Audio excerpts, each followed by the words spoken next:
خیال کے لیے دعوت دے رہا ہوں استاد الاساتذہ شیخ الحدیث والتفسیر جامع المعقول والمنقول حضرت علامہ الحاج حافظ عبدالستار سعیدی صاحب تشریف لاتے ہیں اور بیان فرماتے ہیں۔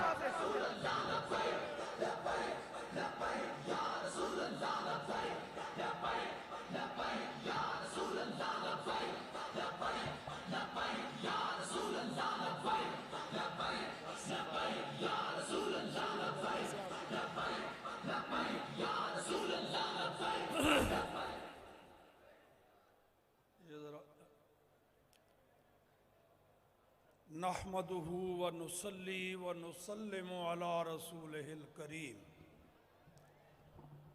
اما بعد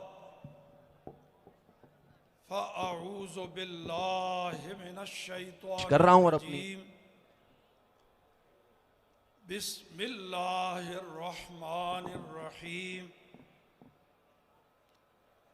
قل ان کنتم تحبون اللہ فاتبعونی یحببکم اللہ صدق اللہ العلی العظیم۔ حضرات، علماء کرام، امیر تحریک لبیک پاکستان، اراکین مجلس شورا اور عشق و محبت رسول میں ڈوبے ہوئے عاشقان رسول و غلامان آل و اصحاب رسول، السلام علیکم ورحمۃ اللہ۔ مبارکباد پیش کرتا ہوں آپ سب کو، خصوصاً ان حضرات کو جو نبی پاک کے ناموس اور عقیدہ ختم نبوت کے تحفظ کی خاطر جیل میں گئے تھے، ان کو میرے جملے پر آپ حیران تو ہوئے ہوں گے۔ جب 2 سال قبل امیر المجاہدین جیل سے باہر آئے، پہلے جب گرفتاری ہوئی تھی، اس دن میں مدینہ منورہ میں مسجد نبوی شریف میں بیٹھا ہوا تھا تو اطلاع ملی، تو میں نے کسی واسطے سے رابطہ کیا۔ ڈائریکٹ تو ان کے پاس ٹیلی فون نہیں تھا، شاید مجھے یاد پڑتا ہے کہ عزیزم صاحبزادہ انس کے ذریعے کسی ذریعے سے ان تک بات کی۔ میں نے کہا جی مبارک ہو آپ کو۔ کہنے لگے خیر مبارک۔ میں نے کہا پتہ ہے مبارک بات میں نے کس کام کی دی؟ یہ نہ سمجھنا کہ میں نے جیل سے باہر آنے کی مبارک دی ہے، میں جیل جانے کی مبارک دے رہا ہوں۔ تو میں اسی طرح میرا بیٹا وہ فیض آباد دھرنے میں جیل میں کچھ دن رہا، باہر آیا تو میں تو خیر وہ ذرا بھاگ دوڑ زیادہ نہیں کر سکا، تو مجھے بتایا گیا جی جیل سے باہر آ گیا ہے، اس کو بھی یہی بات کہی۔ تو اللہ پاک یہ قربانیاں قبول و منظور فرمائے، اور مجھے اس بات پہ فخر ہے، نازاں ہوں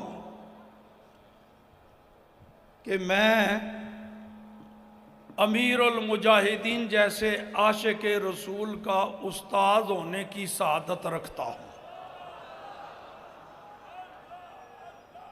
عموماً شاگردوں کو اپنے استاد پہ ناز ہوتا ہے، مگر کچھ شاگرد ایسے ہوتے ہیں کہ استاد کو ان پر ناز ہوتا ہے۔ اللہ کے فضل و کرم سے میں میرے سمیت جو بوڑھے نئی میدان میں آ سکے، ہم شرمندہ ہیں اے امیر المجاہدین، شرمندہ ہیں، ہم سمجھ ہی نہیں سکے تجھے کہ اللہ نے کیا مقام و مرتبہ دیا ہے۔ اس واسطے میں ایک تو یہ بات عرض کروں گا جو پہلے بھی کی تھی، آپ کو یاد ہے امیر المجاہدین کو کہا تھا ان کے بارے میں کہا تھا کہ جب میں جامعہ نظامیہ میں اپنے 9 نمبر کمرے میں بیٹھا ہوں، امیر المجاہدین میرے پاس آئیں، میں استاذ، وہ میرے شاگرد مجھے ملنے آئے ہیں ٹھیک، لیکن میدان میں جب نکلیں گے تو پھر امیر لشکر وہ ہیں، میں بھی اس لشکر کا ایک کارکن ہوں، پھر امیر وہ ہیں، پھر ان کا حکم چلے گا، جس طرح سب کو ماننا پڑتا ہے بحیثیت رکن، مجھے بھی اس پہ سر جھکانا پڑتا ہے۔ تو اب وہی جذبات میرے ان کے جانشین اور اب موجودہ امیر لشکر کے لیے یہی جذبات ہیں۔ انشاءاللہ دعائیں بھی ساتھ ہیں، ہمدردیاں بھی ساتھ ہیں، اور جتنے جوگا ہوں انشاءاللہ مجھے میدان میں پیچھے نہیں پائیں گے انشاءاللہ العزیز۔ اور ساتھ ہی اپیل بھی کرتا ہوں، جن جن کا مجھ سے کچھ بھی تعلق ہے، کچھ بھی تعلق میرے ساتھ بنتا ہے، ان کا براہ راست شاگرد ہیں یا شاگردوں کے شاگرد ہیں یا ویسے میرے ساتھ عقیدت و محبت رکھتے ہیں، میں اپیل کروں گا، اب پس و پیش کا وقت نہیں رہا، اب کس کا انتظار کر رہے ہیں؟ کمر ہمت باندھ لیجئے، نبی پاک صلی اللہ تعالیٰ علیہ وآلہ وسلم کے دین کو تخت پر لانے کے لیے اس عظیم لشکر کا ساتھ دیجئے، شامل ہو جائیے، اور جتنا کوئی کر سکتا ہے، یہ لاکھوں کا ہجوم ہے، پتہ نہیں لاکھوں ہیں کروڑوں ہیں، آج تک تو جنازے میں شرکاء کی تعداد کا پتہ نہیں چل سکا۔ یہ ترقی یافتہ میڈیا، کوئی کہتا ہے جی اتنے لاکھ تھے، کوئی کہتا ہے جی، کل پرسوں ایک ساتھی میرے پروانہ تھا امیر المجاہدین کا، وہ 2.5 کروڑ کہہ رہا تھا کسی جلسے میں، میں نے کہا یہ لاکھوں ہیں یا 1.5 کروڑ ہے یا 2.5 کروڑ ہیں، یہ تو وہ ہیں جو نظر آ رہے تھے، یہ ان کی تعداد بھی تم نہیں ابھی معلوم کر سکے، وہ پتہ نہیں کتنے تھے جو نظر نہیں آتے تھے، وہ بھی جنازے میں شریک تھے۔ اور یہ چند دن پہلے بورے والا میں تھا، مجھ سے سوال کیا، کوئی صحافی ٹائپ نظر آ رہا تھا، جناب یہ امیر المجاہدین کا پہلا عرس آ رہا ہے، آپ کا کیا خیال ہے؟ میں نے کہا اب کوئی شک شبہ رہ گیا؟ جیسے جنازہ مثالی تھا، ایسے ہی یہ عرس بھی اپنی آنکھوں سے دیکھ لینا مثالی ہوگا انشاءاللہ۔ اور دوسری بات یہ کہ پچھلے چند دنوں میں سرکاری ملازمین آپس میں ٹکرا رہے تھے،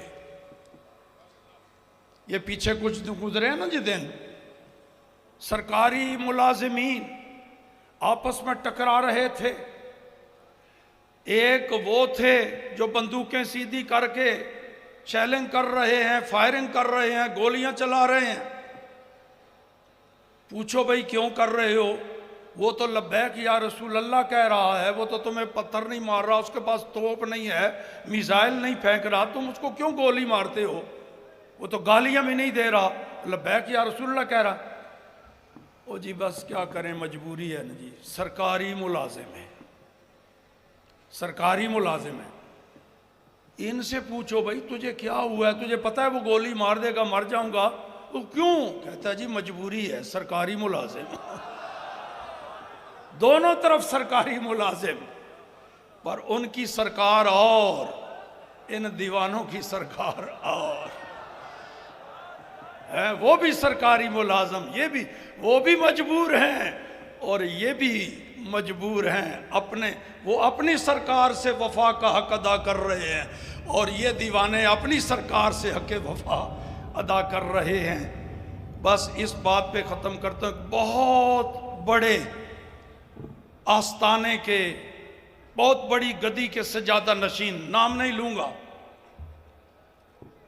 بہت بڑی گدی جس کو امیر المجاہدین بھی بڑی گدی سمجھتے تھے، الحمدللہ سارے سنی، مگر وہ تھی بڑی گدی کسی وقت۔